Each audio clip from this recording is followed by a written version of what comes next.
Hi. Hello. Can anyone hear Good me? morning. Good Hello. good morning, everybody. Howdy. Welcome to this week's What the Heck. We should just rename 15 minutes of technical difficulties. How's everybody doing in the chat and in here? We'll start Pretty with good. in here. How you doing, Bartok? I'm doing all right. Cool. All right, let's do super fast what the heck intros. Who are you and what is your jankiest module? Let's go clockwise. No, Who's that to counterclockwise. So you? radiator, you're up. Oh, hey, I'm Radiator. I like synths. I like synth music. My jankiest module, man, that's tough. Um, I think I'm gonna go for the IntelliGel buffered malt, because Oh, a buffered I, malt. the buffered malt. Like I don't know what it is, but IntelliGel has an issue with triggers. You try to run a trigger through one of their buff malts, and it often double triggers. Their noise utility has a similar problem that its clock will double trigger anything you're trying to clock outside of it. So Oh my yeah, god. that's my jankiest malt. So And it's a also, feature. yeah, Like Yeah, you it's have a like feature. one job as a malt. it's a Like clock multiplier. all it has to do is duplicate a signal. Anyway. Yeah, you had one job.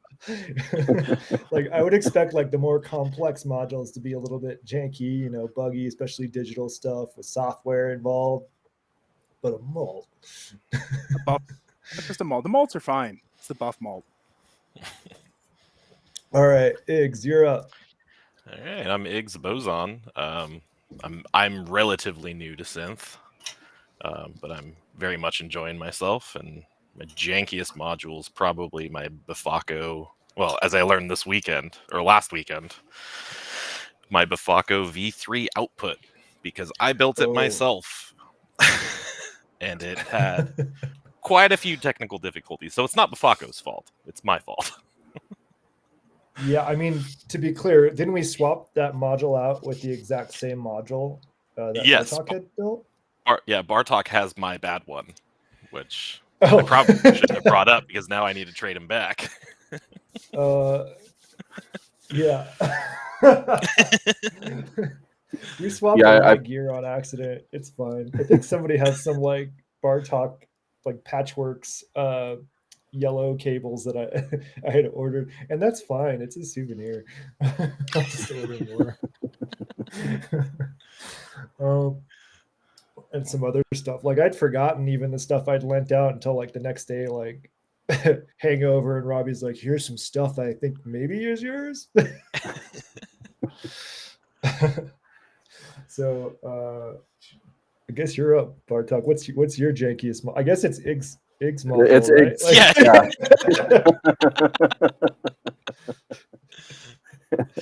No, I was gonna say next after eggs, my next jankiest is also a module I tried to build myself, which was Erica Synth's VCO, which put it together. Everything looks good.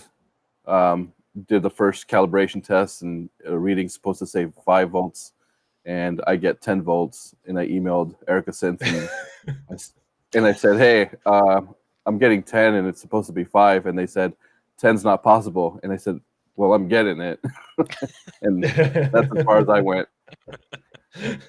So also not their fault; it's my fault. But and I did try to take a look at Iggs Bifaco out. Started a couple of joints, and we'll have to test it and see if that did anything. Oh, you fixed it? Well, I don't know. I haven't tested it yet. All right, I guess it's my turn. I'm Hex 7. I'm also relatively new to synths, and my jankiest module. Let's see. I think right now the one that's on the top of my jank list that I didn't build, because most of the ones I build are pretty sketch, is the Dope for a Theremin, and it has nothing to do with me bending it during the performance. but the connector itself, is it BMC or whatever the name of the connector is, like is all like whatever with the antenna is just a little bit loose, which means the connection sometimes goes from like really good to really bad. And if I adjust if it's connected to a filter and I adjust the filter and it goes from really bad to really good, it gets insanely loud and resonant immediately on accident. So that one, it's a random what CV was that? source. It's a random CV source. It kind of is, except for the CV is like 0 to like infinity immediately. It's on or off. So that's the jankiest one. And I think probably to resolve that, I'll just like nab a different antenna. Like I feel like that's probably a pretty simple solution. And try that. If that doesn't work, I could just swap out the connector on the module. Like it's a very simple, very inexpensive, very fun module when it's working. So I'm not mad at the module. I'm typically hard on them, but yeah. you got a really good photo of me like using the Theremin module, but you can see in the photo the antenna is like bent way back because I think I bent it like 2 minutes into my performance. It was right before you jumped off that little Oh, it stage, was right before. and you hit and you hit it. Yeah, way to make an entrance. Break your machine on the way in. All right, so let's talk DEF CON. For everyone watching that isn't aware, DEF CON's a hacker conference. Like, conference is like not quite the right word. It's sort of like mega gathering, party, conference, education. I don't know. There's a lot of sharing of nerdy interests happening there, in a good way. It's awesome. And so we all went except for Radiator, who I think, have you been before Radiator? I know you know of it. No, but I have a lot of friends in the community, and have a couple friends who actually were involved in the early days of DEF CON. Oh, that's awesome. Yeah, the early days are pretty fun. They got rowdy. I missed those. I'm like also relatively new to DEF CON. And so last year, Robbie and I realized we were both going, and so we decided to bring some synths. I was flying in, so what I could carry was very limited. Like none of my Cosmo fits in carry-on or Eurorack or anything. So I brought like an OPZ and like a laser Theremin and a handful of devices to just to play with Robbie. It was really the intention, or Egon, and Egon brought his case because he drove. And so we met up in the hall and like 9 or 10 p.m. somewhere in the conference and like hooked everything up and started jamming. But like even more fun than that, like because we happened to be in the hall, I don't know, we got really excited, so we set up there. And we were on like the tiniest little speaker that was fairly loud considering the size.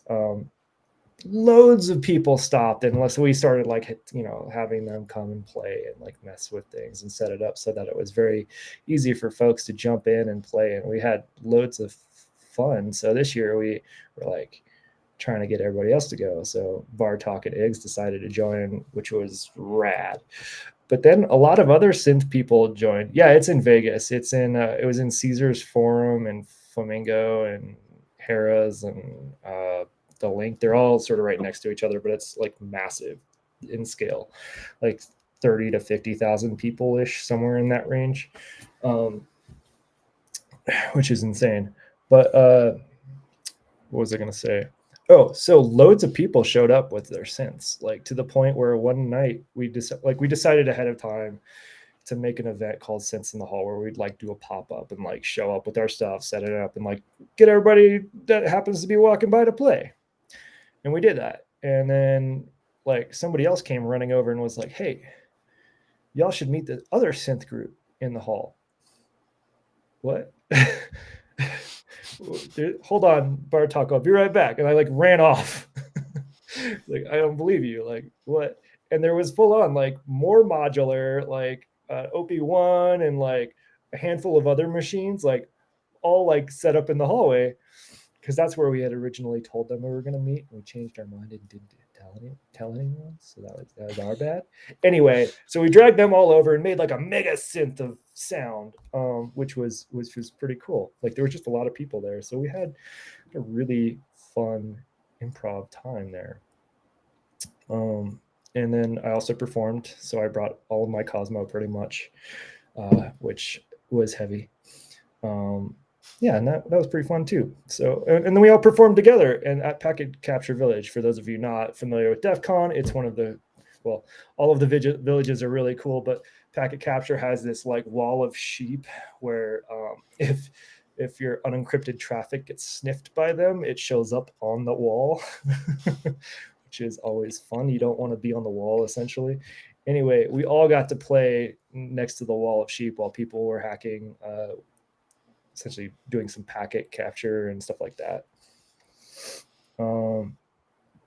Did we see the tractor hacking? I think, I don't know. I think that was in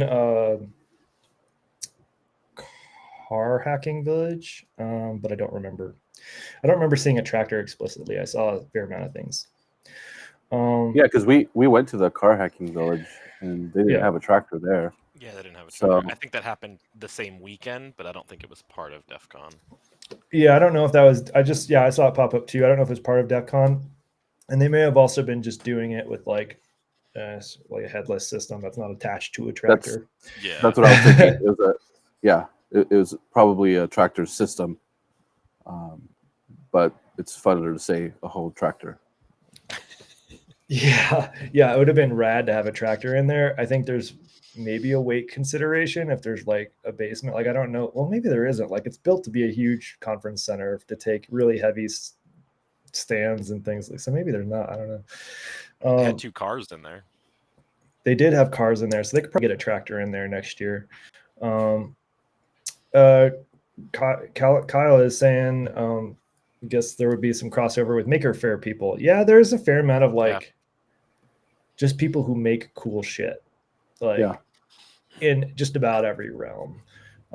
Like there's people doing really cool artwork and sharing it via like sticker swaps. There's people who make music. There's people who are making badges. Like those of you not familiar, there's like a trend of badge life essentially around DEF CON where there's electronic badges. So when you go to the conference, like some years they have electronic badges, which are like your attendee badge, but people really picked up on that, like with Darknet and some other groups really just popularized it. And so like people make these like badges you can acquire and like build yourself, or they light up, or they do some like Wi-Fi thingy. And so there's really, really a lot of crossover between hardware, software, and like all sorts of hacking. Like it's really encouraged. Like here's this thing, do what you will to it. Like add some LEDs, like at the start, like or just like make it really clever. I don't know. So so there is a lot of crossover there. And speaking of badges, can I show off this year's? Yeah. So yeah, it is. So it is okay. Hold on, I want to preface this a little bit.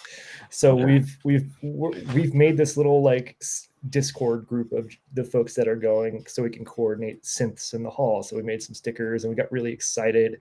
We're like, we're going to bring synths, and we'll have synths that everyone can play at DEF CON. And then we get there on like on Thursday morning or Wednesday evening or something. Somebody shares a photo of the badge because they kept it a really close secret of the DEF CON badge. And this is what we see. Like all of a sudden we went from like maybe like thinking maybe like 5 or 6 people playing in the hall with other like stuff to like everyone at the conference now has a synth. That escalated really quickly.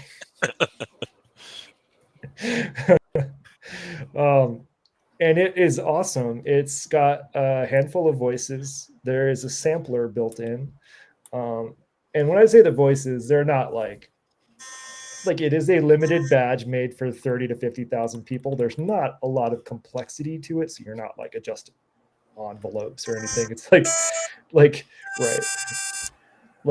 very, very MIDI sounding, like, So you got a handful, like a square wave voice, a violin that you can hold. A dog. Hold as long. Yeah, there's a dog. Uh, and there are also 8 different versions of the badge, depending on your role at DEF CON. So press will have a specific color badge. The Vendors. vendors will have a specific color badge. The competition folks will have a specific color badge, and the artists, like, there's a bunch of different roles essentially. And all of the badges actually had different artwork.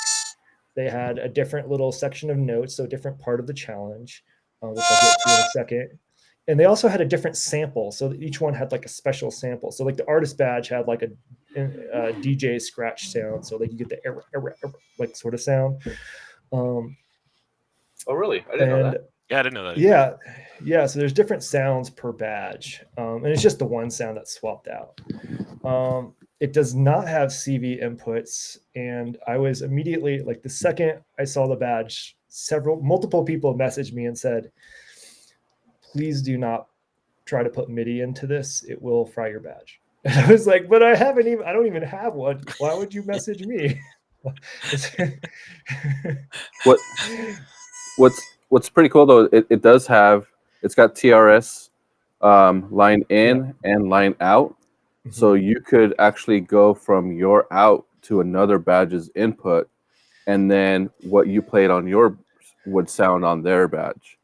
Yes, Um, and it was really cool. So like, I think you and Robbie both had like connected multiple badges and were sort of pianoing it a bit, which was pretty cool.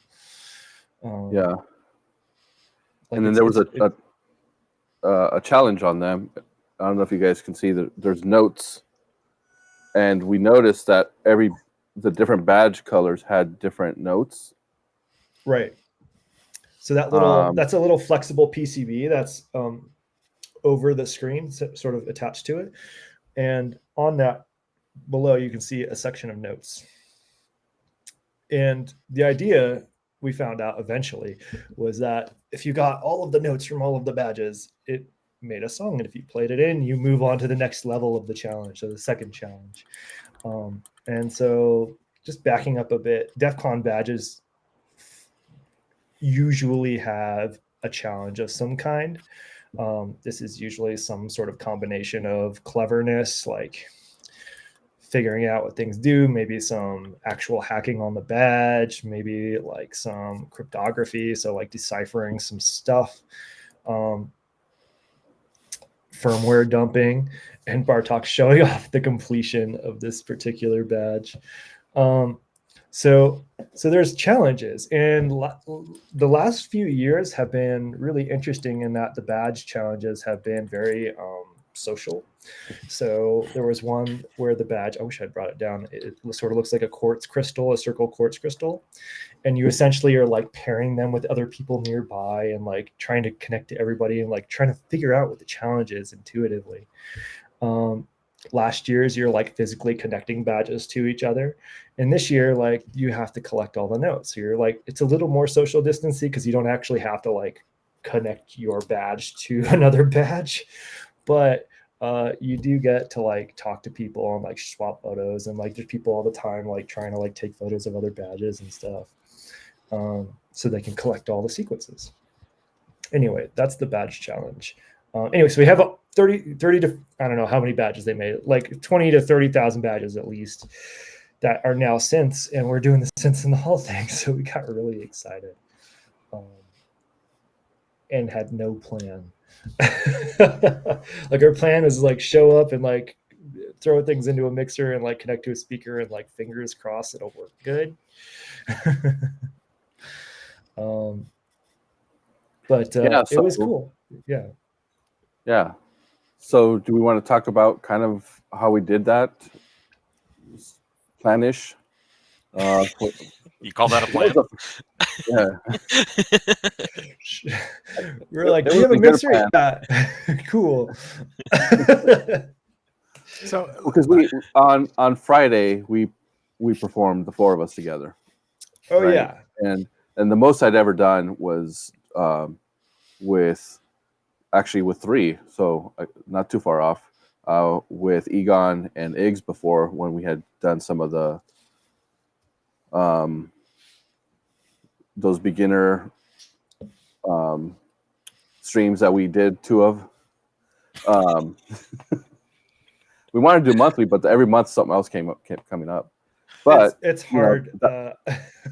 Yeah, and especially trying to get everybody 3 different areas to come together. But that was kind of, I think, the most that I had done is with 3. So getting 4 to come together, and one was your setup with Cosmo gear. That took some sort of planning. I don't know. Do you want to kind of walk through what we did? Yeah. So for the performance, this was the thing I was the most nervous about, was our Friday night performance, because I played on Thursday night solo, and I have full control over all my stuff, and if I mess it up, that's on me. There's not a lot of unknowns. For our performance on Friday, we had we coordinated ahead of time, on Discord, how to mix our signals and some ideas around syncing clock. I should pop in a video in a second. Or at least Kim's put the 4 of us. It's just Bartok up on the. Yeah. Oh, sorry. I'm looking at our faces on the sidebar, so I forget. So can I ask a setup question? Yeah. So first of all, I mean, there's the showing up playing in the hall, right? But yeah. Talk just a little bit about how did you guys get a show? You got a billing. You were scheduled. Oh yeah. So I'll talk about that. So we all actually, except for Iggs, slacker, we all applied to play essentially. So we applied to play individually. So Bartok applied, I applied, Egon applied. One of the streams I did that was can I play at DEF CON or something? It has something like that, or this is for you, DEF CON, or something that was essentially an application. And they picked me to play on Thursday, which I was really excited about. I think the venue actually changed before we got there, but that's probably due to rain, which was fair because it flooded like crazy. So I got picked, which I was really excited about. And now I have to drive to Vegas, so there's that. And then I'm not really sure how it happens, but I think some of the folks organizing some of the villages have pretty massive DJ setups, and Wall of Sheep is, at least for the years I've been going, always had pretty solid, loud music happening the whole time. And so after I got picked, I guess I was put into a pool of names, and they send them around to the villages hey, if you want to invite people to play, we can hook them up with an artist badge. Caveat: when you get picked to play, you get an artist badge, which means free entry to DEF CON. That is your payment. That is it. Which is cool. I was very excited about that. So, Packet Capture, they the Wall of Sheep folks, they reached out and were hey, do you want to play on Friday? And I was like,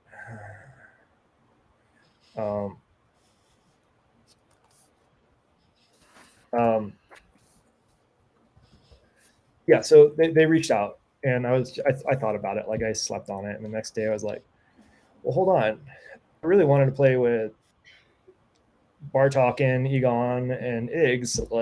I wonder if they'll just let us play. Right? You want to get the band back together. Yeah, I wondered if they would let us to play. So I was part of me was also kind of hoping they can get an artist badge, because that's pretty cool. It means a lot to folks who've been going. So I was hey, is it cool if some friends of mine play? And they were sure, why not? We probably can't get badges for them, but we might be able to swing a badge. And I was deal. If you let us go. And I didn't tell them we'd never played before or anything like that. That's smart. Uh, This has I never mean, been attempted. the way we talked about it back and forth in some email was like, okay, you're modular folks, like you're not showing up with a thumb drive and headphones, which to DJ's credit is flipping awesome. Like there's no better way to like go to a performance than showing up and have a set of decks there ready to go, and you just plug in your USB and headphones and like you're off, right? Like that I am very jealous of. So they were like, how about the end of the day on Friday or Saturday at 5 o'clock? And they play for an hour, and then if you want, we can crank the volume up and keep going.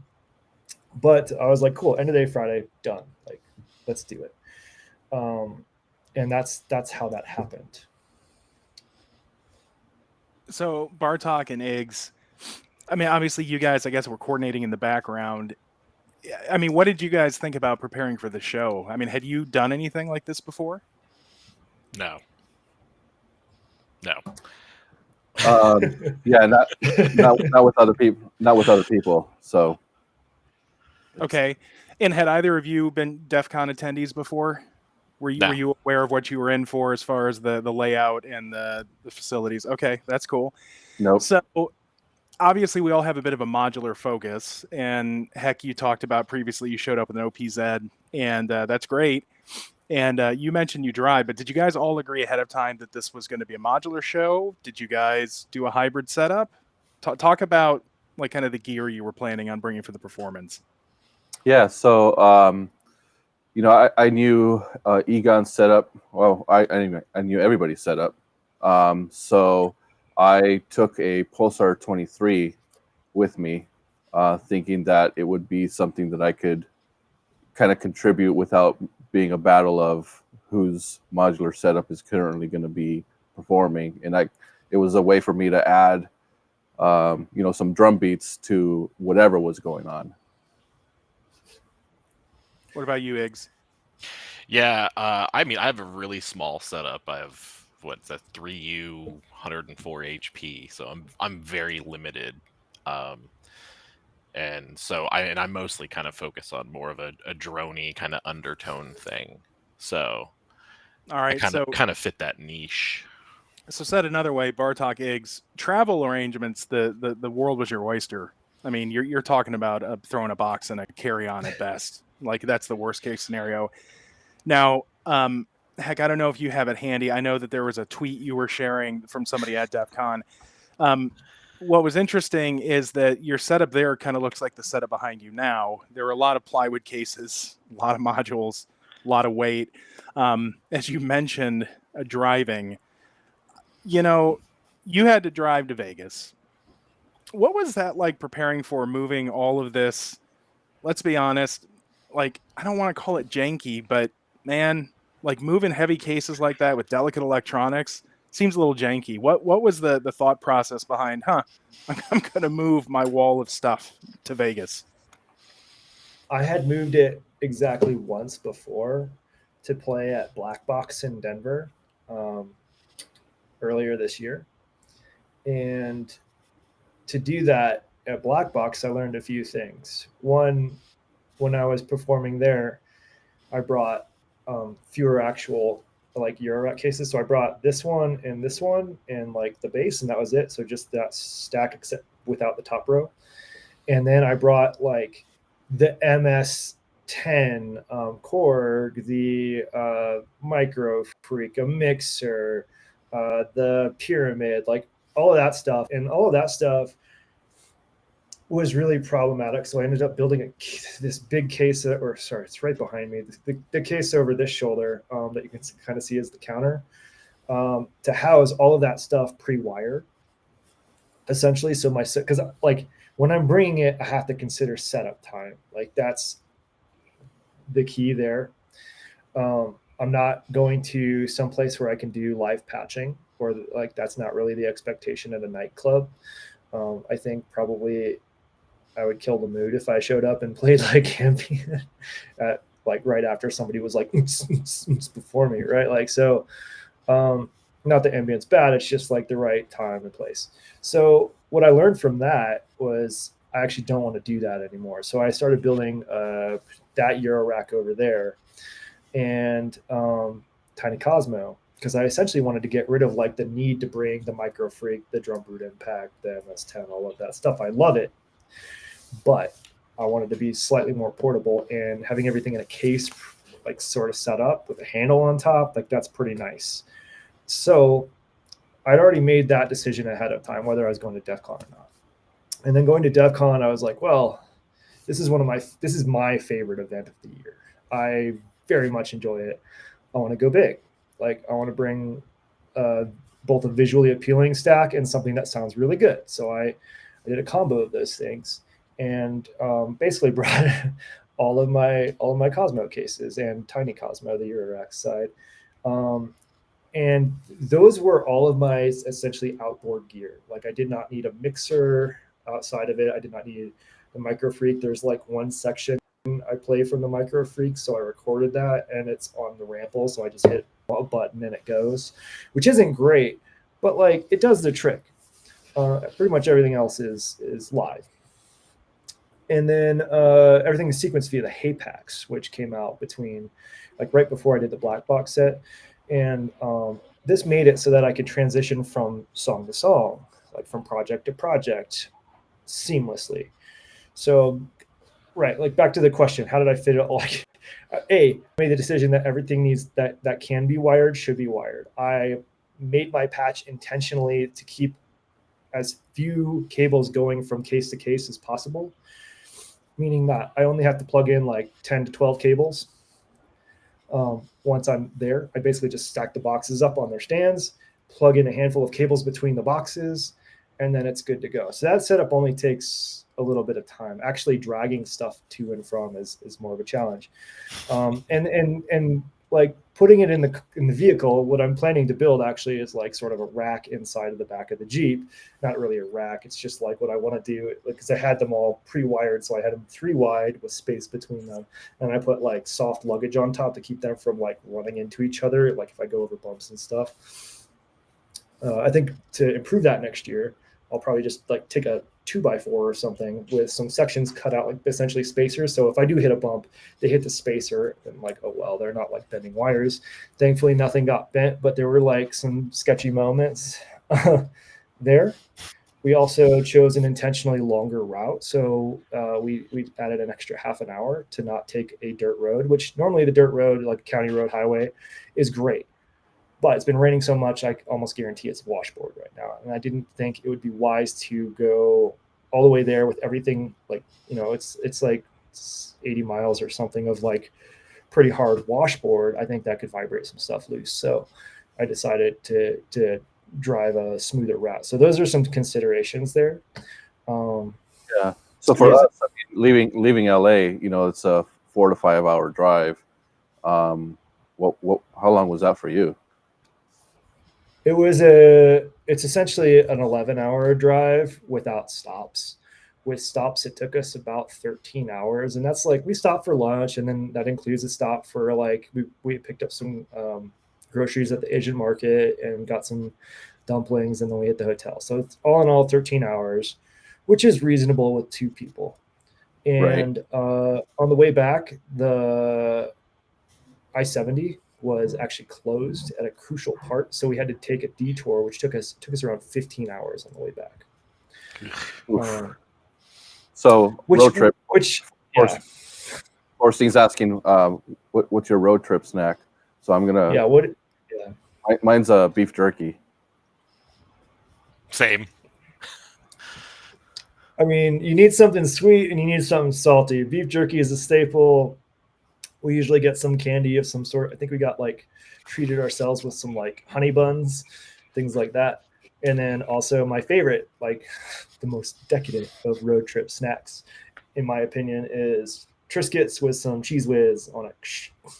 Heck yeah. So to that point, let's take a break and ask some other questions out of the chat. Let's see. Yeah. I love the question. Nobody really probably wants to know, but for me, it's also beef jerky, but the sweet and spicy kind with Diet Red Bull. Yeah. Don't recommend doing that in the winter time because you don't get to open windows very often. Ask me how I know. Are you raising your hand? It's your show. Oh wait, I'm looking raising my hand. Sorry, I'm looking at the delayed video. Let's see. Okay, we have snacks. Let's see. We answered the drive there. Iggs, sorry, did you catch a ride or did you drive? I caught a ride with Bartok. We Nice. actually live very close to each other. Excellent.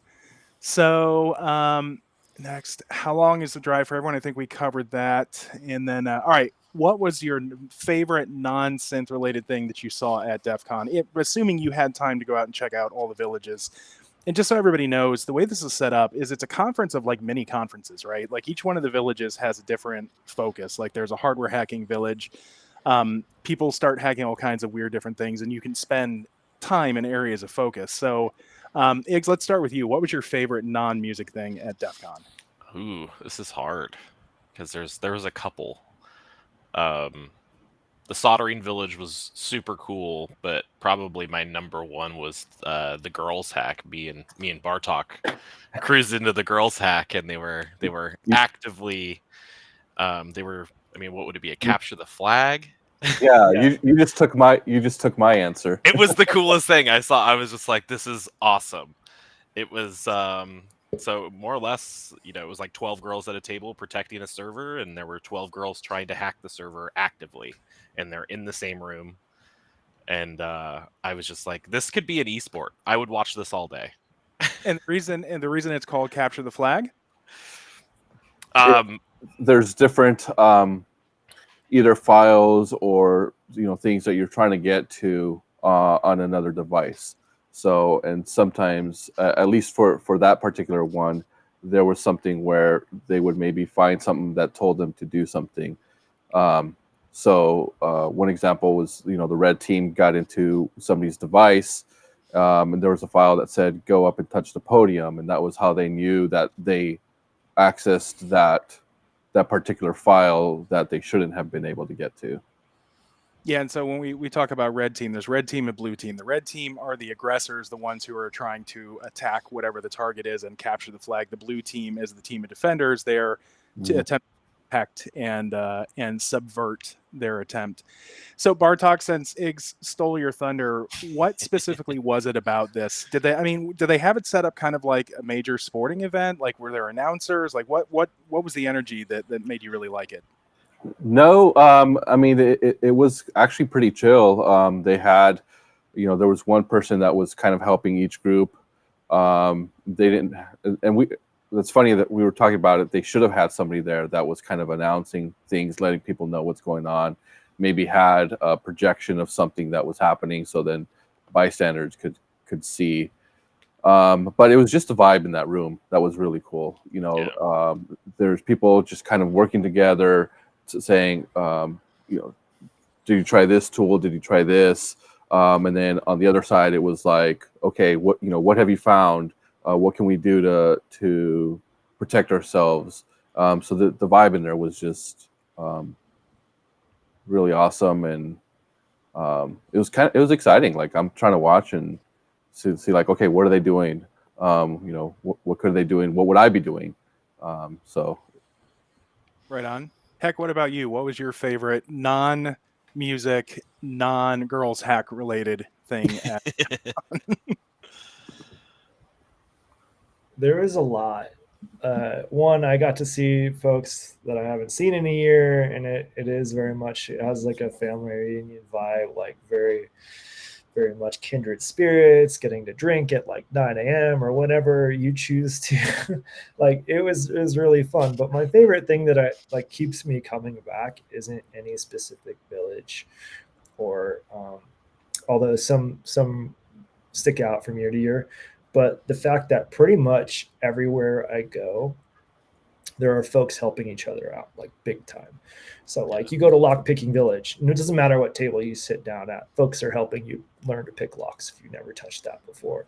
You go to like packet capture village, there's like there's essentially like beginner capture the flags and things, so folks helping out there. If you go to car hacking, like it's bewildering because who has the ability to hack a car? Like you have to have a car you're willing to potentially destroy. And we all need our cars to go places. But it's wild because they're always like hacking on, like doing crazy things to Teslas, motorcycles, like throwing in random, all sorts of stuff, all sorts of data. Like I'm just always impressed by that. Like Darknet, there's a competition called Darknet that's I think really good for beginners because it takes you from like zero, like you've never done, any ciphers or cryptography or anything like that, to like you build up your skills each year and get further in the competition. And it actually takes you purposefully to each village to like do certain quests and things. So it's a really good way to like get into DEF CON and like sort of get a feel for what's what. But I just like how many people are helping each other out. Like you learn so much every time. That's a great segue into Forstein's next question, which is, what's the vibe like? Like what? One of the things that I'll call out about DEF CON, first of all, it's an international conference. I mean, people come from all over the world for this thing. It's been around for 30 years.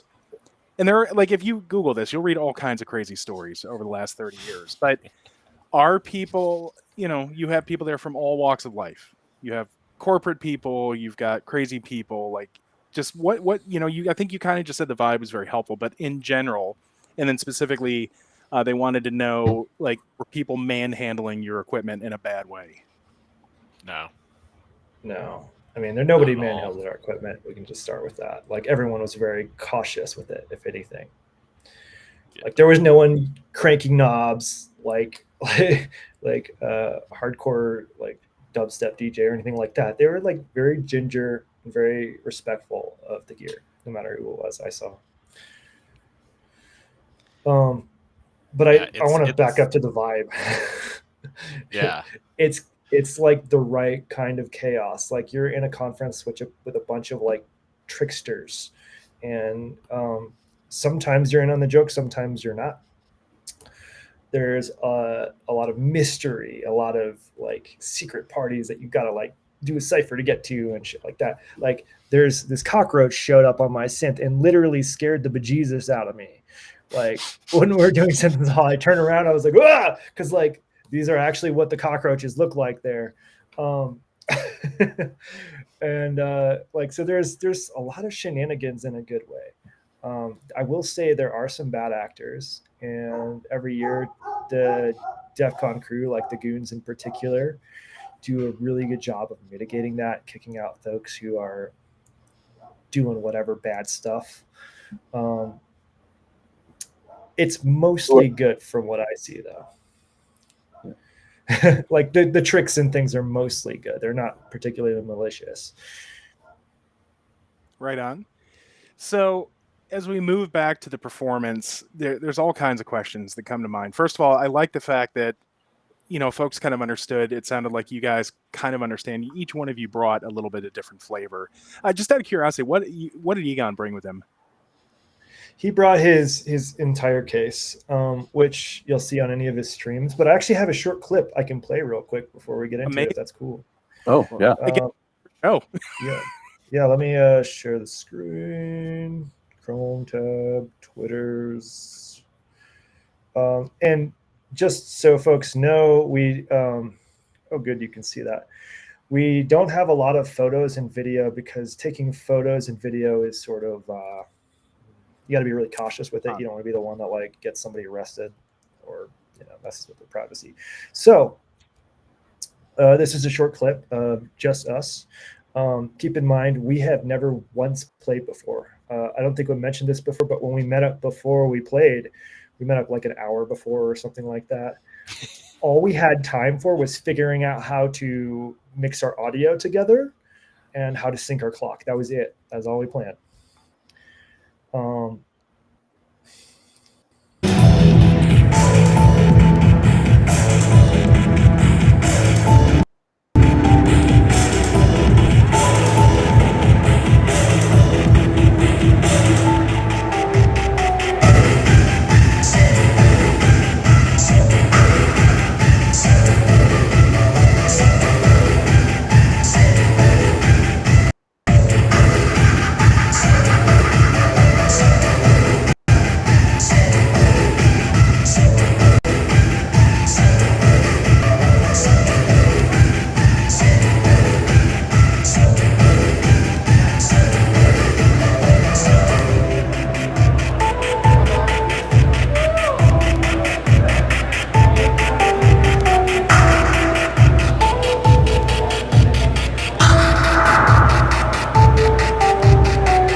in that clip, you can hear Egon sort of adding some percussive elements.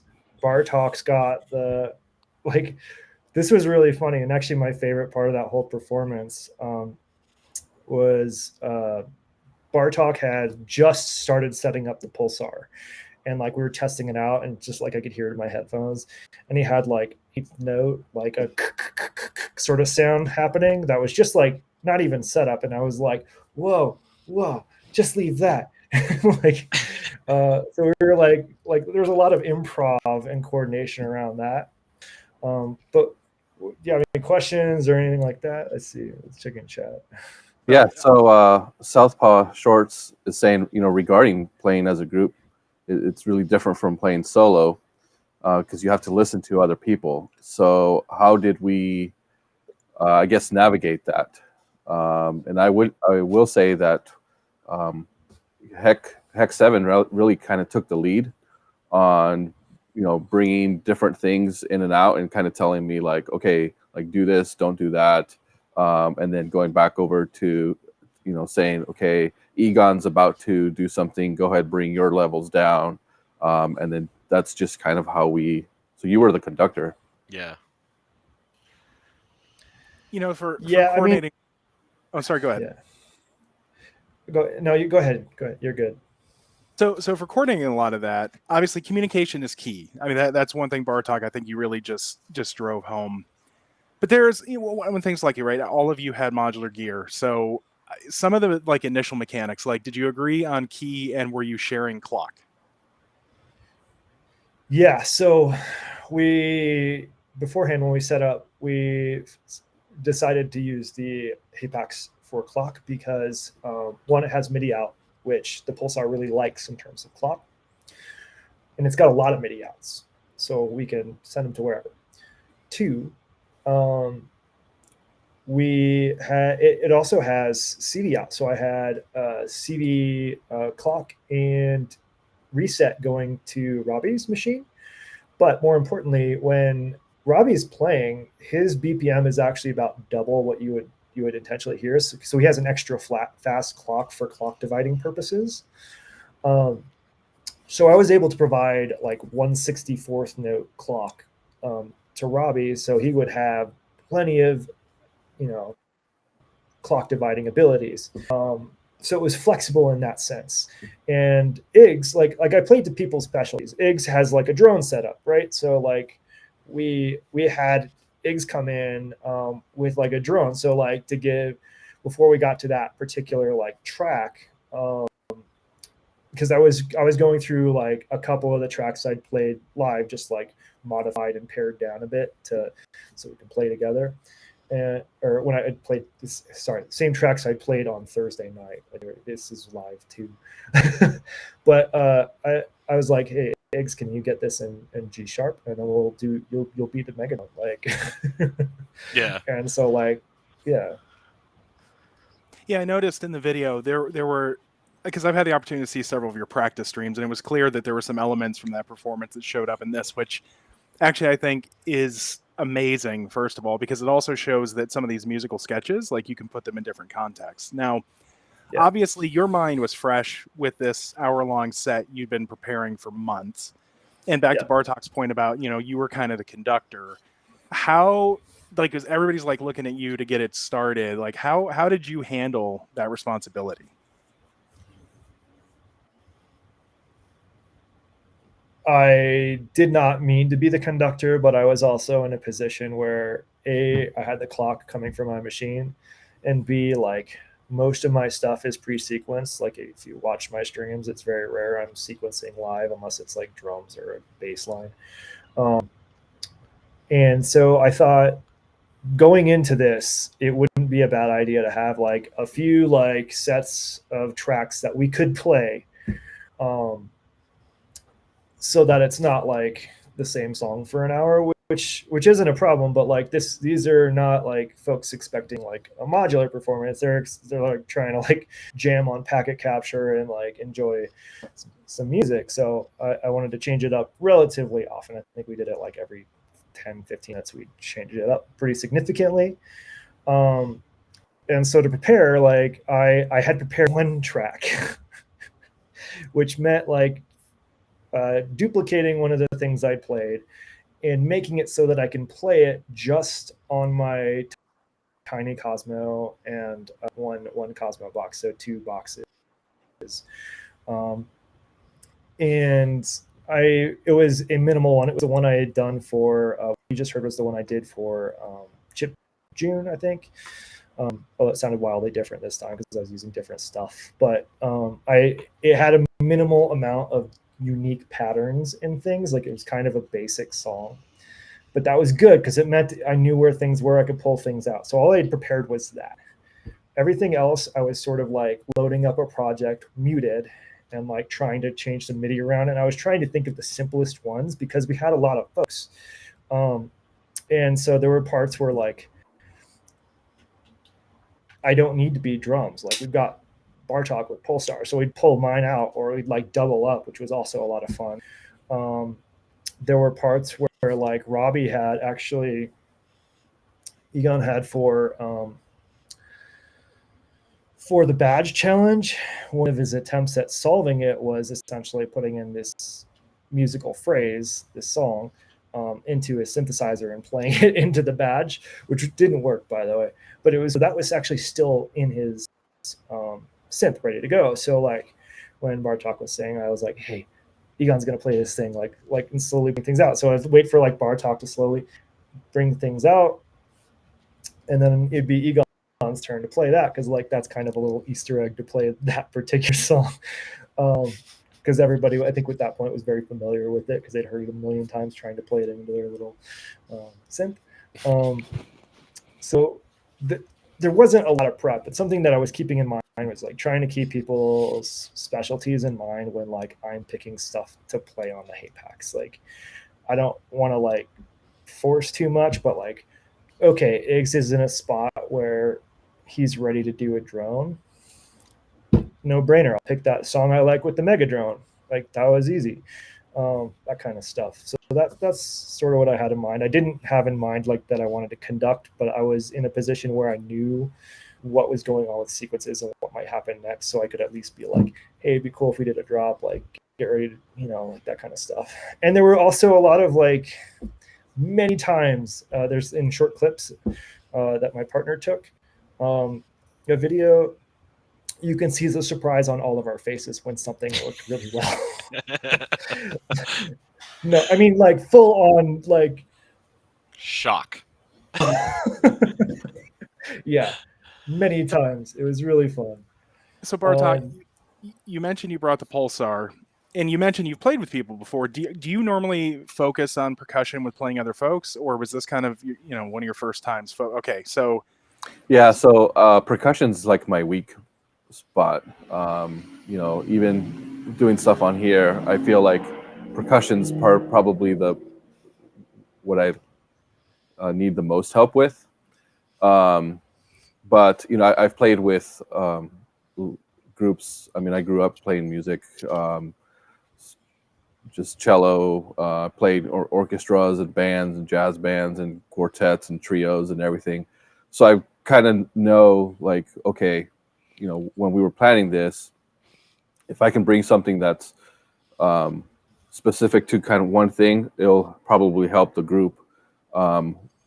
So that's one reason I did that, and then that helped me too because I could watch like Heck, and I started kind of trying to figure out what he was doing on the Hapax. I've never used it before, but I realized when he would get ready to do something meant something was going to happen.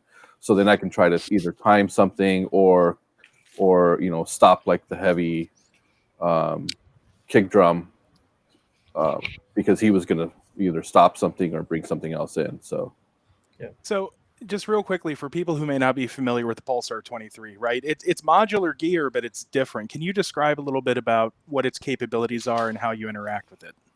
Yeah, so it essentially has 4 voices.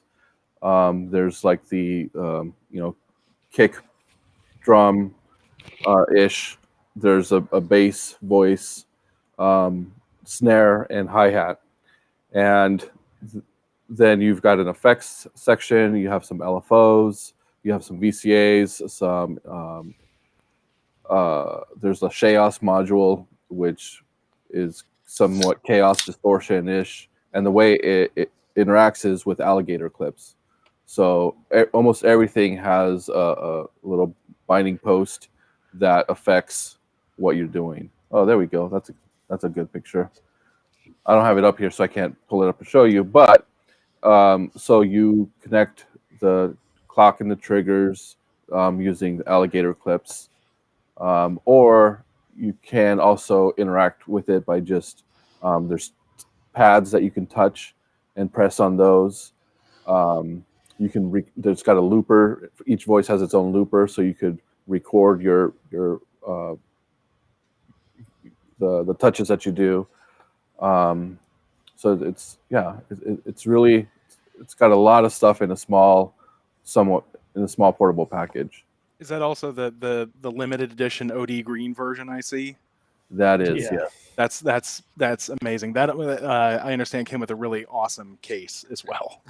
Yeah, it comes with a backpack, so I mean, it just made it a no-brainer to do that. Now, did you do like heck where you kind of pre-patch things? I mean, granted, the alligator clips staying on these round posts probably a little harder. Okay, so you patch live. Yeah. What was that like when you're in a room with, I don't know, how many people were in there watching you guys? What was the pressure like? 100, 200, 1,000? Yeah, I don't know, because I try not to look up. Yeah, I didn't look behind me that often. So there was a couch right behind us for folks to sit on.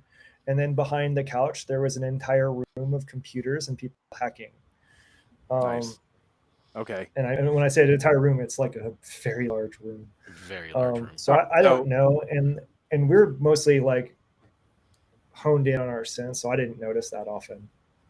Well, but even so, you don't know necessarily how many people are there, but you have that pressure of music is happening and you're live patching. I mean, how did that influence you? How did you react? Did you find it was pressure or what? Yeah, so for me, I just kept it simple. So, I didn't use a lot of the features on there because I knew that I was just kind of giving some drum sounds, some percussive sounds. So I didn't go crazy with a lot of patching. And, I just got a nice kick going, the hi-hat, and then sometimes I'd bring a snare in. And that was, how I just kind of managed not going wild with it and just focusing on a tiny portion of what it can do, just to add to what was going on. I think we're all pretty like, outside of like the main riff or whatever, we're all pretty cognizant about not like playing like we're solo, where you can control the whole space. So like Egon focused very much on like specific sounds and like accents, and like even random bass lines popped out and leads and stuff. But it would be like one thing at a time, typically from Egon's side of the room. So we did because we didn't have any coordination ahead of time. We weren't like Bartok and the lead or like that kind of stuff. We just try to keep what we're doing fairly focused. So there's a ton of great questions in the chat, but I want to ask Iggs first. Iggs, again, this was kind of new for you.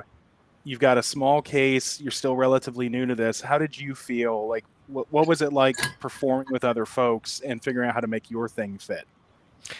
It was a little stressful, but to be honest, I've been more stressed hitting that stream button on OBS.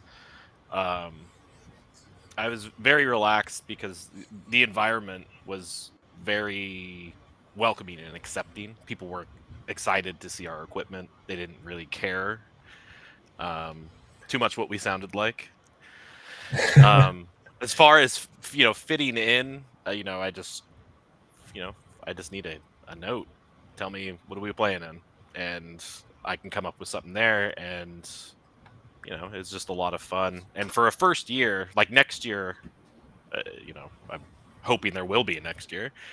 I'd like to try and sit down and actually work something out with all of us, like to everyone has their part and we can switch through. But that's stuff for next year. That's hard. Like I don't know how to coordinate that like remotely. Like this is something I've been thinking about too. Like what do we do next year? And I wonder if it's better to go like stream train route, where it's like, Bartok 20 minutes, Iggs 20 minutes, Heck 20 minutes, etc. Mm-hmm. So a great question in the chat is, how has watching, because each of you have streamed, how has watching that help prepare you to understand like strengths and capabilities of each other? Like, did that influence anything at all? Yeah. A bit, yeah. I mean, I definitely, just from watching like Heck and Robbie, know that they are pretty solid and flexible. They know their equipment very well, and same with Bartok. I was kind of I felt like the wild card in that one, where I'm very limited in my knowledge. But I knew that Bartok had the pulsar, so I'm like, okay, he's got percussion covered. And we kind of both had a discussion about that, and was like, yeah, we can just let Heck and Egon go back and forth, and we'll kind of just make the base and give them their runway. Bartok, Heck? I mean, yeah, go ahead, Bartok, if you, Yeah, no, I mean, I just would just add to what Ig said is, seeing Egon stream, actually, and I've performed with Egon before, so that definitely helps. And seeing Heck 7 streams, kind of knowing what he does, that definitely really helped a lot. So it made it feel like, I was there and it was brand new, but I knew what was going on because, I knew what tools they brought to it. So I think having seen a bunch of the streams before definitely helped.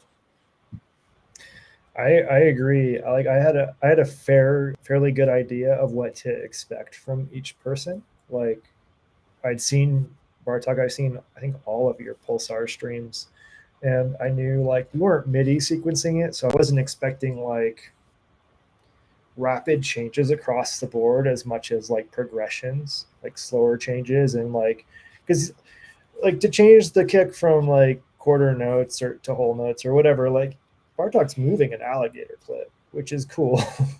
Like, it's awesome. So like I'm not expecting Bartok to be like whoosh, whoosh, like for a drop or something, right? So give Bartok a heads up when I'm expecting to change a song or whatever, that kind of thing. I knew what sounds to expect, and I've just got to say, like, the Pulsar from Big Speakers was like electric. It was cool. Yeah. Also, like a weird thing was, my Cosmo setup was set up right in front of a speaker, so like if I moved my head out, it was like blasted with sound. Like I felt like that photo in that chair from the 70s would like blast me back, and then I go back behind my little cove of my instrument. And then for Robbie, I knew like Egon's really good at like occasionally like randomly random arps or like a wandering bass line or something like that. On the fly, just really good at that. Really good at percussive sounds, like unusual percussive sounds. And you heard some of that happening in the video. And in Iggs, like I just knew you were set up more for like ambient. So like I was prepared for more of like an interlude or something. So I was trying to keep that in mind because I'd seen all the streams. I knew sort of what to expect.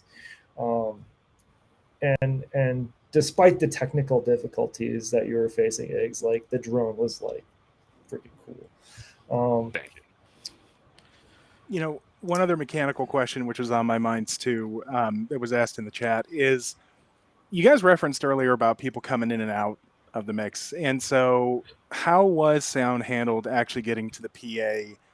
And did you guys have a sub mixer so that you guys could control things, or would you like signal the front of house person to drop somebody out?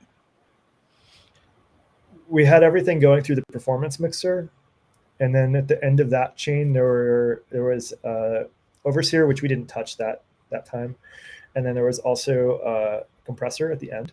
So the muscle.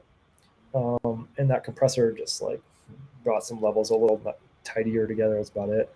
It was very low. So we handled the mixing levels entirely. The entire output volume was I kept somewhat around like mixers master out around 70%, and we weren't renting. We were like right in the nice zone where you get like right up in the yellow, but not clipping too much. And then the house person really just handled the master volume. There was no like I'd ask them not to like futz with like messing with mids or anything unless we hit like the resonant frequency of the room with a drone. Like maybe it's okay to mess with that in that case if the ceiling tiles start shaking. Yeah. But we didn't hit that, so it wasn't a problem. So I think one of the just on that little clip you just shared, like I know obviously faux pas recording videos, but man, next year if you guys do this, I'm going to ask on behalf of the community, like record the audio because just that little clip was awesome. I have the audio of my performance, but I don't think we have the audio there. I should have recorded it. I just forgot. Like there was enough excitement that I forgot. Like I had the device to do it. Be better, Pat. Be better. I'll be better. I do also have a clip of Robbie playing that particular spoiler.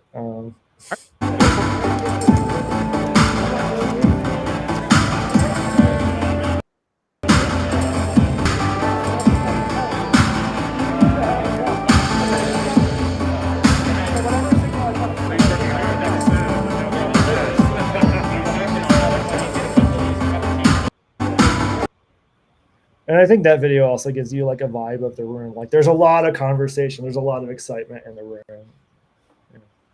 Awesome. So as you know, obviously you all made it back unscathed. The gear still works. You all have reported that you had a fantastic time. And I love the fact you're already looking forward to maybe next year. I think one of the most important things that we do as human beings after any experience is we take a look back and see what we learned for it. So I'm going to go counterclockwise around my screen. I'm going to start with Iggs. Iggs, what were the biggest lessons you learned in the whole event? That could be transporting your gear. It could be what to be considerate of that they may or may not have on site that you need to interface. It could be what did you learn playing with others, and what would you want to experiment with next time? Ooh, that's a tough question. Yeah, I'm glad you're going first. Yeah. I definitely learned to not be as self-conscious of myself and be so hard on myself of what I'm putting out. Like everyone there was just so excited, and next year I definitely hope to have a bigger case, to have more modules, to add more, but also to show people more, because the amount of interest that we got just playing in the hall was insane. Like we tried to jam together. It was impossible because we were more excited about showing people our modular setups than to like really do anything. And I don't even know if I'm near the question here. No, I mean, that's good. I'll pull on that thread a little bit more. You talk about a bigger case, and you've mentioned that your focus has primarily been droning. Are you going to do a bigger drone case, or do you think you want to start adding more melodic or more percussive capabilities? I'm definitely going to start branching out. I never played music. I don't know how to read music. I've just listened to music my entire life, and like not like a specific genre, like everything that I could really get my hands on. So I kind of feel like I know what sounds good, and that's just kind of what I base what I try to do off of. At least I feel that way. That doesn't necessarily mean other people feel that way, but I would like to start to branch out because I'm learning more and more, and I felt like droning was easy in the beginning, and it was something to learn the equipment at hand. So yeah, I definitely want to branch out into more melodic and percussive, and just get weird with it, really. Awesome. That sounds great. So, Bartok, was that enough time for you to think of an answer? No. No. Okay. Then I'll skip you. I'll give you some more time. Oh, that's I'll go not to heck. fair. Fine. All right, Bartok. Again, what have you learned? What would you do differently next time? What would you be excited about trying new?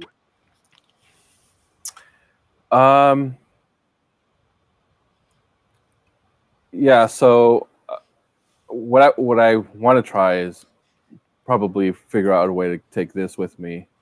I'm gonna, and hopefully maybe perform on this.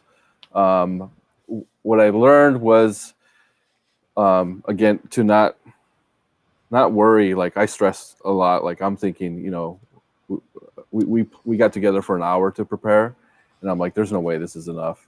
But it really worked out. So I learned a little to maybe not worry about so many specifics, and that it's going to work out. And people there are so welcoming. Like, it was just really nice. It didn't matter. Well, I mean, it mattered what we did, but how we did it and the manner that we did it. Everybody just had so many questions. And again, when we were doing the in the hall, letting people play with it, it was just nonstop crowds the whole time, just asking questions and playing with it. And so I kind of learned to just have fun with some things and not stress out. And next year, I'm thinking, I'll take this whole thing with me. So to be clear, if you played a wrong note, the Goon Squad didn't show up to immediately eject you out of DEF CON. No. No. Well, they didn't, but I did. So I guess actually maybe before I ask this question, heck, I should have said, is the band going to stay together? This may be the time you're delivering some bad news to these guys. I don't know. I'm thinking of going solo, guys. I'm just kidding. No, I would do that again. That was fun. I had a really good time. It went from the most stressful to the least stressful in about 2 minutes once we got going. So what'd you learn? What do you do different? Yeah, first things first. I'm going to share my screen. Yeah, actually, that is the top of my list. Is I'm going to buy a cart, and not a small one, a good one. I'll strap the roof, whatever I need to do to get it there, because this is my current setup. But like, I was a little bit bummed this DEF CON because I spent hours chasing down carts. Yeah. Right. Like, I got to go get a cart from the forum, which is like, I don't know, what would you say the walk from your hotel to the forum was? Like 30 minutes to 45, depending on where you're going. Yeah, probably like 15, 20 at best. But right, so I'm like, the amount of stairs, the amount of, you know what I mean? Like, to move equipment was a lot longer. Yeah, it took me a long time to even just get the cart, and then I have to get it back to my room, and I have to put everything on the cart, and then I have to get the cart through the door and realize it won't fit. Take everything off the cart, put the cart back through the other side of the door into the hallway, and then load everything back onto the cart, and take the cart all the way. And like, the elevators are broken. Okay, now I need goons to help me up the stairs so we can get the cart. Like, the cart took hours out of my DEF CON, which is a lot of time. Like, I'd rather be like, learning stuff or playing around. So that's the top of my list. Like, I am not going stingy on a cart. I am getting a flipping cart next year. And I'm also probably going to change what I bring a little bit, because I think by next year, you see that lower case over there is empty. That'll probably be full of Cosmo modules. So I'll probably bring that instead of the small, like this, the small case up there and the little speaker thing below. Because then it'll be two essentially the same size cases on stands, and like, that'll be fine. 4 is totally manageable on the vehicle. But that said, I want to kind of do a little bit less. Like, we did Synths in the Hall like basically every night, and that meant like fewer hanging out at parties, like that kind of stuff. So I think doing like one night where we'd like go big, great. We're starting to sketch out ideas around what we should focus on for Synths in the Hall, because like, some things were hard to get into. Like, Robbie's case is a large Eurorack case. There's a lot going on, and if you can interrupt long enough, he'll show you like, here, play with this module. Like, it does this, and you can play with it. But like, I think focusing on simpler sound, like doing one of two things. One, simpler sounds that go into a cohesive mix. So like, pulse in the case of this year, like Pulsar on drums, cool. Drums are handled. Like one box, whoever's it is, for like a lead or a bass line or something. Like, being able to like pick out which voice you're messing with, I think is important. Yeah. And then another thing that was sort of interesting is when I think y'all had like two or really like 3 to 5 synths set up on one of these tables, and Egon had set up a different speaker on another table. And there actually wasn't a lot of noise colliding. Like you go to one, you can hear it, and you go to the other one, and you can hear it, because it was like really huge area and the speakers were really small, so they were loud when you were near them, but like you just go a little few feet that way and you're in a different sound zone. So that might be another way to approach it. So that's those are some things I think I might change a little bit. I think the key is to like keep it interactive and fun as possible, with so like nods to DEF CON where you can, because there are like random folks that bring random stuff to plug in. Like actually one of the coolest parts, I wish I knew his name, but somebody rolled up in like this electric wheelchair that was like decked out, like huge monitor over his head, war driving. So you've got like some antennas picking and scanning and like, collecting a bunch of data, but he also had a massive speaker. And so like he just rolled up and he was like, yeah, jack in, and like everyone was off playing their modular synths to this like really cool setup. There's just lots of moments like that where there's random stuff going back and forth. So like keeping it open to that and like making it so that we can be flexible about what gets plugged in, I think is top of mind for me next year. As far as what I'm playing, like I'll probably do something very similar. Probably even some of the same songs.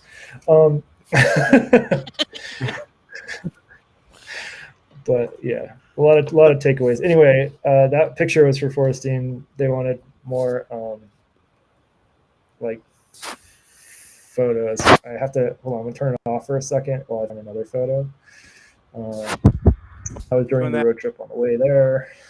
If there are any other questions, drop them in the chat.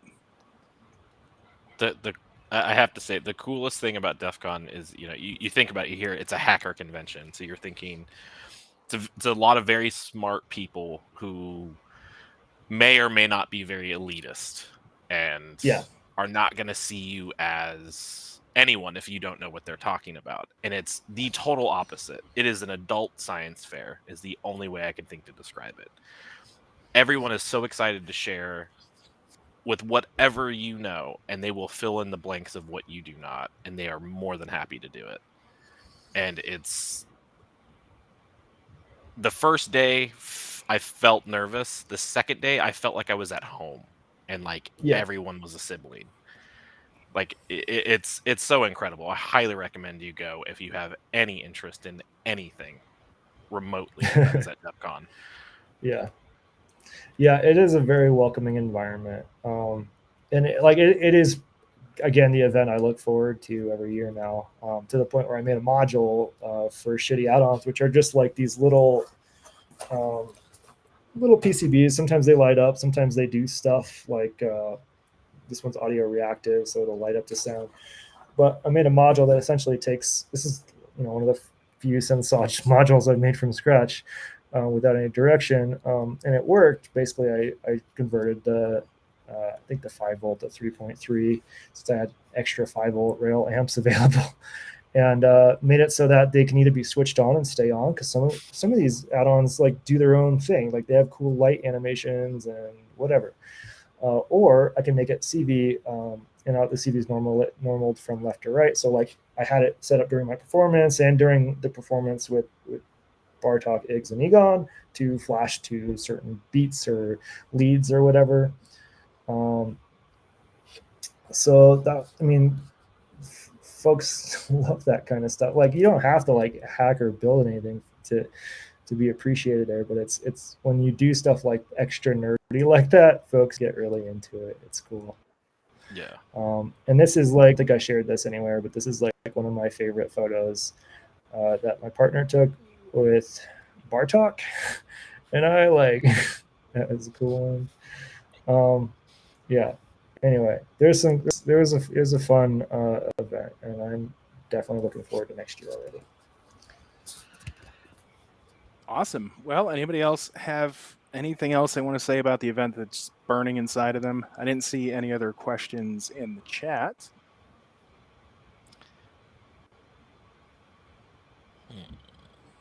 All right. Well, Oh, I think we. who Oh, do go you ahead. do you remember the name of the guy Bartok that we met? I'm blanking on his name. We showed up one night to do Synths in the Hall. We showed up early. Everyone else went to Hacker Jeopardy. And we walk up, and there's a guy with an IntelliGel case just like Bartok's behind him. And what else did he have? He had a Mother 32. He just brought all of this stuff. Mew. Was it Mew or Muse or something like that?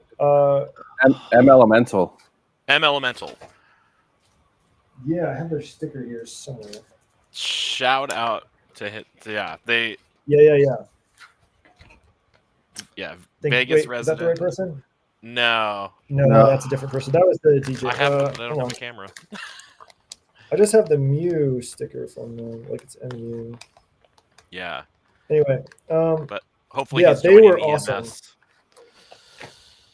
They had a sick case. They brought so much gear down without a cart that it was unbelievable. Or a sound system. But also shout out to this person. This was the person backing me up on my live performance. Then it also showed up to one of the Synths in the Hall nights with that Casio, like the little, I forget the name of it, the little old yellowed Casio that is super cool. Essentially the OG OP1. That was really fun to play. Oh yeah. And they were really cool. Like they had my back. Definitely sending them some stuff. Oh yeah, they were trying to find us a PA that night. I have an extra Darknet badge, which is a paper circuit type thing. I don't know if you got a kid or whatever that wants to put something together. It's like an arts and crafts type thingy. Comes with batteries. Just DM me, and whoever does it first, I'll send their way. Because we all, well, at least everyone here made our own Darknet badges this year. I'll take it up. Here's mine.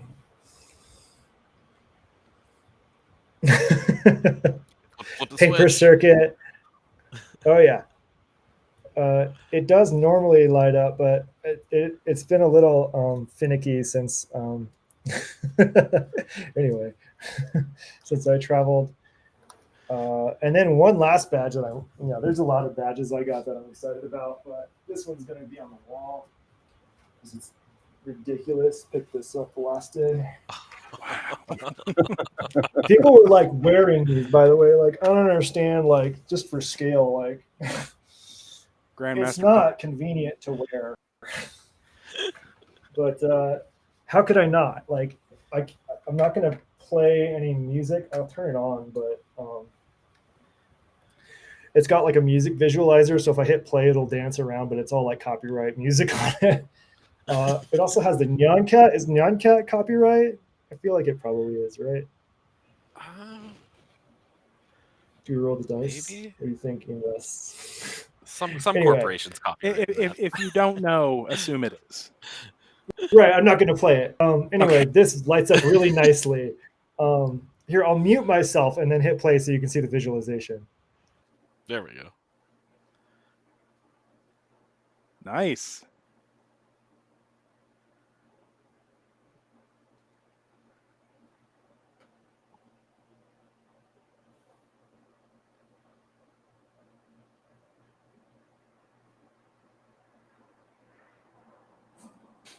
So I just realized that the LEDs, they actually they're not just a grid; they're swooped. It's pretty cool. Oh, there's the cat. Also, it's extremely loud. Yeah, I have to hack on that to make it wall powered. Put your own music on there and have it visualize your. Yeah. Yeah, there were some large batches this year, and I think my first year I went, I didn't know a ton about the specialties going on there, so I got really into badge life. So I'd have 3 or 4 of these awkward things dragging around my neck, which I don't recommend. I think they're really cool, but maybe one at a time is the way to go. Also, here's the DEF CON Furs one. Unpopulated, but pretty cool. That's I guess a furry version of serial killer from the movie Hackers.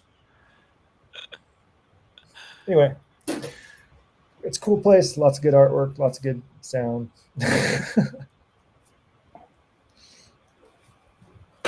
And a million stickers everywhere. And some of the stickers are very chaotic. Yeah. Yeah, we need more stickers next time. Yeah, well, we were scheduled, like our Friday thing was right during the sticker swap, which was unfortunate because I've always wanted to go there, but I never always have a conflict, you know? Yeah, I don't know. Really cool stuff all over. So Yeah. shout out to I that don't guy. remember if I said this in the group chat, but I think next year if we do it, we should just do Sins in the Hall the first night since there's nothing going on. You know, Thursday night yeah, registration. or Wednesday night. Thursday night? Oh yeah. I mean, that was the night I was playing, and that's the night we're gonna have to talk logistics, but that's the night a lot of the parties are too. Oh, okay. Or maybe just during the day during registration. I think during the day or Friday evening is like the time because Saturday night there's a lot of good parties and Thursday night there's a lot of good parties and Friday night I'm sure there are, but there's none that I wanted to go to this year. We'll figure it out. Mostly because I was rolling on the high from all of our Sins in the Hall stuff. Yeah, that's too fun. I'm sad it ended. I did not want to go back to the real world. Yeah, it's a cool place and it is exhausting and it's like 3 months of activities in like one day, but you know. I think that wraps it. I don't have any. Does anyone have any quick questions before we go, or should we just? Yeah, I have to figure out my camera. I don't know why it's not working right now.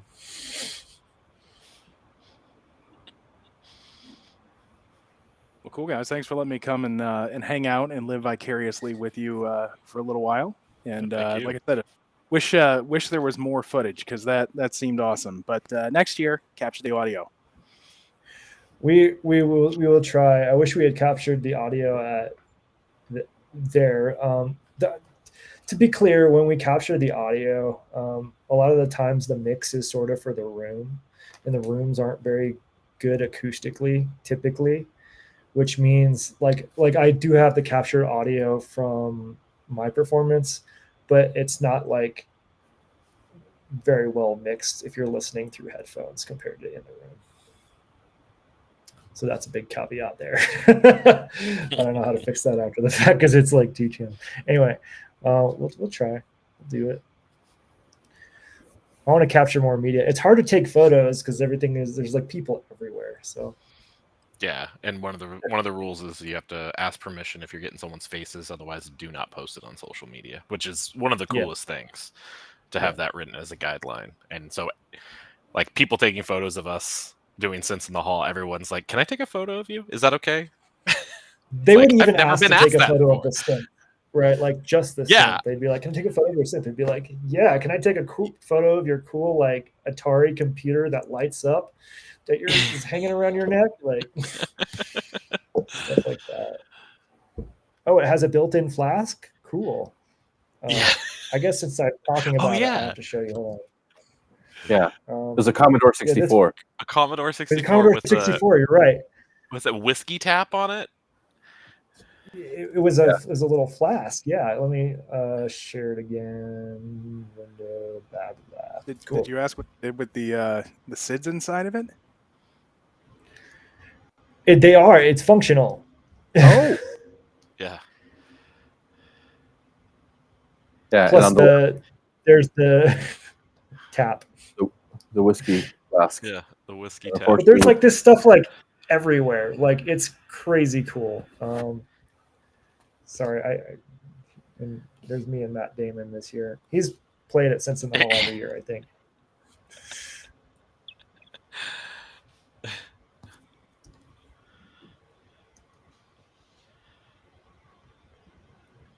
Yeah, it's definitely a flask. All right, let's end this here. I don't know what sound this is, so let's start with that.